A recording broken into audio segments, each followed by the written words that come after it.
وَهُمَا فِي النَّارِ، اور فرمایا ان کا مقام جو ہے وہ جہنم ہے۔ سچ بولنے کی وجہ سے اللہ تعالیٰ کی بارگاہ میں وہ بندہ صدیق بن جاتا ہے۔ وَقَالَ لَا، فرمایا ہو مومن اور اس کی زبان سے جھوٹ نکلے یہ بات گوارا نہیں ہے۔ روزے کی حالت میں آپ جون سی مرضی خوشبو لگا لیں، اور آپ جو ہے وہ سرما بھی ڈال سکتے ہیں، آنکھوں میں آپ تیل بھی لگا سکتے ہیں، کہ اللہ تبارک و تعالیٰ نے جھوٹ بولنے والوں کے لیے کتنی بڑی جو ہے وہ وعید فرمائی۔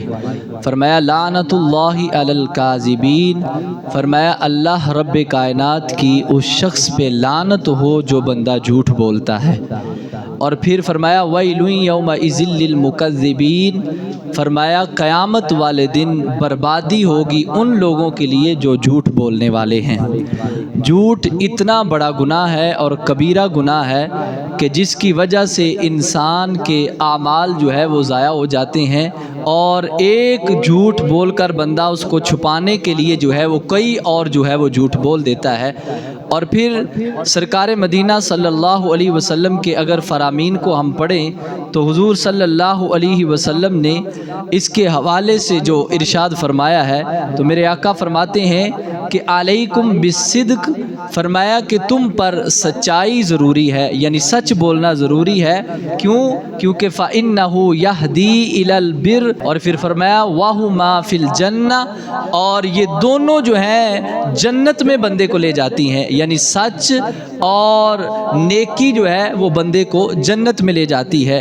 اور پھر فرمایا وَإِيَّاكُمْ وَالْكَذِبَ، فرمایا جھوٹ سے بچو۔ کیوں؟ فرمایا کہ فَإِنَّهُ يَهْدِي إِلَى الْفُجُورِ، کیونکہ جھوٹ جو ہے وہ بندے کو جو ہے وہ فجور کی طرف لے جاتا ہے۔ وَهُمَا فِي النَّارِ، اور فرمایا ان کا مقام جو ہے وہ جہنم ہے، یعنی جب بندہ فاجر ہو جاتا ہے، جھوٹ بولنا شروع ہو جاتا ہے، تو فرمایا ایسا بندہ جو ہے وہ جہنم میں چلا جاتا ہے۔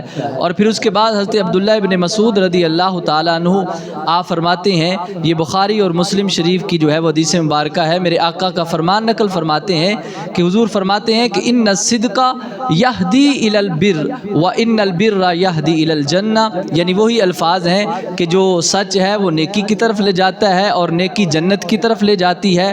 اور پھر فرمایا وان الرجل لا یصدق، فرمایا یہاں تک کہ بندہ سچ بولتا رہتا ہے، اور کیا ہوتا ہے حتی یکون عند اللہ صدیقا، سچ بولنے کی وجہ سے اللہ تعالیٰ کی بارگاہ میں وہ بندہ صدیق بن جاتا ہے۔ اور پھر فرمایا کہ وَإِنَّ الْكَذِبَ يَهْدِي إِلَى الْفُجُورِ وَإِنَّ الْفُجُورَ يَهْدِي إِلَى النَّارِ، جھوٹ جو ہے وہ فجور کی طرف لے جاتا ہے، اور پھر فرمایا فجور جو ہے وہ بندے کو جہنم میں لے جاتا ہے۔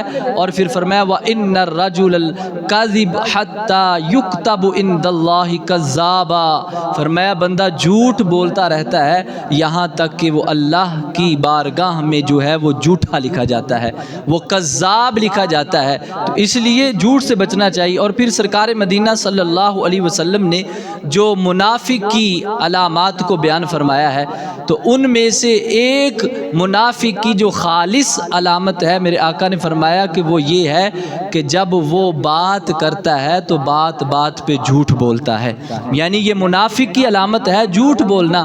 جھوٹ سے جس قدر ہو، جس حد تک ممکن ہو بچنا چاہیے۔ کیا کوئی ایسی صورت بھی ہے کہ جس میں بندے کے لیے جھوٹ بولنا جائز ہے؟ تو ایسی صورت نہیں ہے کہ جس میں واضح طور پہ بندہ جھوٹ بول سکے۔ ہاں اتنا ضرور ہے کہ جہاں پہ انسان کی جان جو ہے وہ جانے کا خطرہ ہو، اور انسان کا ایمان جانے کا خطرہ ہو، کہ کوئی بندہ جو ہے وہ آپ کے جو ہے وہ رکھے ایسے گن اور کہے کہ یہ جھوٹ بولو وگرنہ تمہیں جو ہے وہ میں جان سے مار دوں گا، اس جگہ پہ اگر آپ چاہیں تو شہادت کا رتبہ حاصل کر سکتے ہیں۔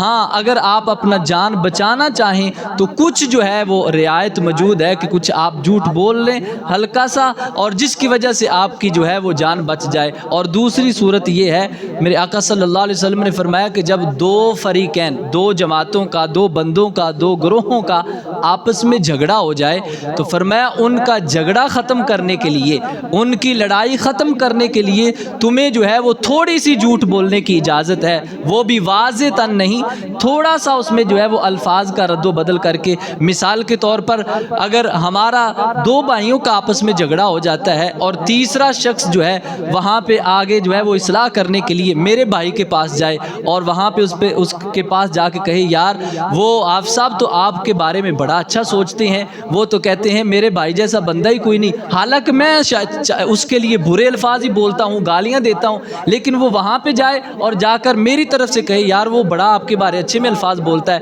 اور میرے پاس آئے اور کہے یار آپ کا بھائی جو ہے وہ آپ کی تعریف کر رہا تھا، وہ کہہ رہا تھا میرا بھائی بڑا اچھا ہے، میرا بھائی جو ہے وہ فلاں ہے فلاں ہے۔ ایسے ہی دو دوستوں کی بات ہے، اور حتیٰ کہ جب وہ بندہ ایسی باتیں کرے گا نا تو ایک بار اس کے دل میں یہ بات ضرور آئے گی یار میرا بھائی میرے بارے میں اتنا اچھا سوچتا ہے اور میں اس کو ایسے ہی گالیاں دے رہا ہوں، میں اس کو ایسے ہی جو ہے وہ برا کہہ رہا ہوں، اور حتیٰ کہ وہ قریب ہوتے دونوں آپس میں قریب ہو جاتے ہیں، دونوں کی صلح ہو جاتی ہے۔ تو فرمایا یہ معاملہ کرنے کے لیے تم جو ہے وہ ذرا جھوٹ بول سکتے ہو، تھوڑا سا، وہ بھی واضح تن نہیں، تھوڑی سی اس میں جو ہے وہ آپ کمی بیشی کر سکتے ہیں۔ اور پھر یہ آخری فرمان مصطفیٰ صلی اللہ علیہ وسلم سن لیں۔ میرے آقا سے کسی نے پوچھا، صحابی نے، یا رسول اللہ صلی اللہ علیہ وسلم ایکون المومن جبانا، کیا مومن بزدل ہو سکتا ہے؟ فقال نعم، میرے آقا نے فرمایا ہاں مومن بزدل ہو سکتا ہے۔ پھر پوچھا ایکون المومن بخیلا، آقا کیا مومن کنجوس ہو سکتا ہے؟ فقال نعم، میرے آقا نے فرمایا ہاں مومن کنجوس ہو سکتا ہے۔